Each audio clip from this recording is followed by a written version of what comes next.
Lorsqu'une personne meurt à cause du virus Ebola, la prise en charge du corps et son enterrement doivent suivre un protocole strict pour empêcher l'infection des proches qui s'en occupent. José Rovira est un logisticien travaillant pour l'Organisation mondiale de la santé.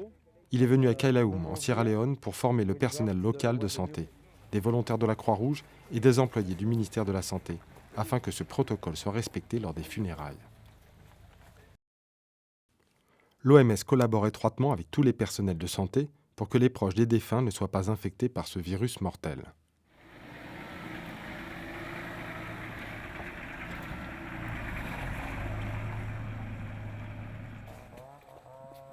Un cimetière a spécialement été aménagé pour que les victimes d'Ebola soient enterrées de manière sécurisée. Cette épidémie est la plus importante de l'histoire de ce virus, tant par son ampleur géographique que par le nombre de cas et de décès.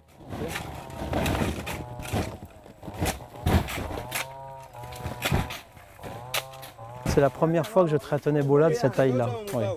Là, on a des centaines de morts et voilà, on a des cas qui s'échappent. On n'arrive pas à contrôler l'épidémie, ça part dans tous les sens, on a peu de moyens.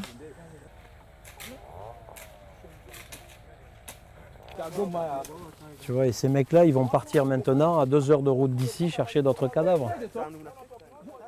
En à peine 12 jours, plus de 50 corps ont été enterrés dans des cimetières de fortune à côté de ce centre de traitement. L'équipe OMS prend le temps d'une prière et d'un recueillement pour les défunts. Mais le temps presse et il faut repartir chercher d'autres corps.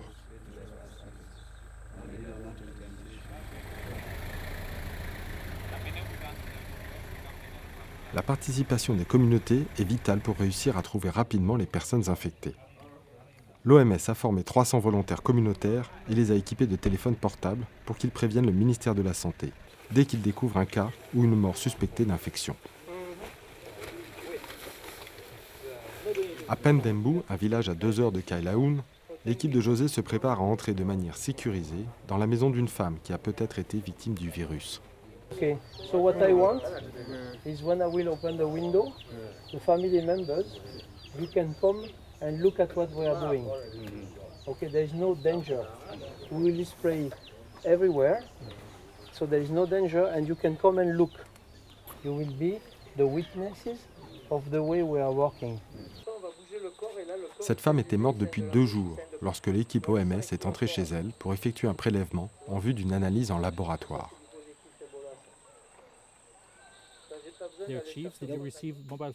C'est ensuite un vrai défi de retrouver toutes les personnes qui ont été en contact étroit avec cette femme afin de vérifier si elles n'ont pas été infectées. Chaque malade d'Ebola est contagieux pendant 21 jours. La recherche des contacts est cruciale pour stopper la chaîne de transmission et arrêter cette épidémie.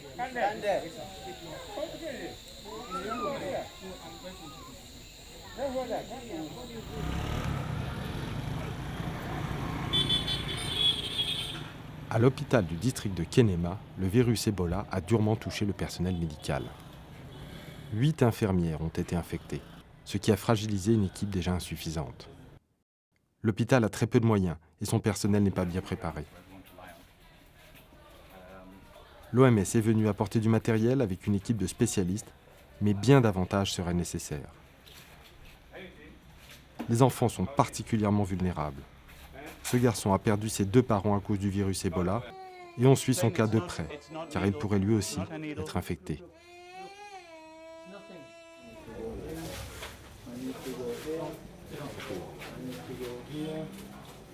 So this is an emergency and we are already in trouble. We are already fighting something that is very, very large. It is going to get a lot larger if we do not get a lot more resource. So the resources we desperately need are personnel, logistics in terms of the standard things, PPE, medication, general hospital equipment. De plus en plus de gens meurent à l'hôpital de Kenema et les familles sont dans le désespoir. Tandis que certains attendent pour avoir des nouvelles de leurs proches, d'autres viennent présenter leurs condoléances et entourer les familles.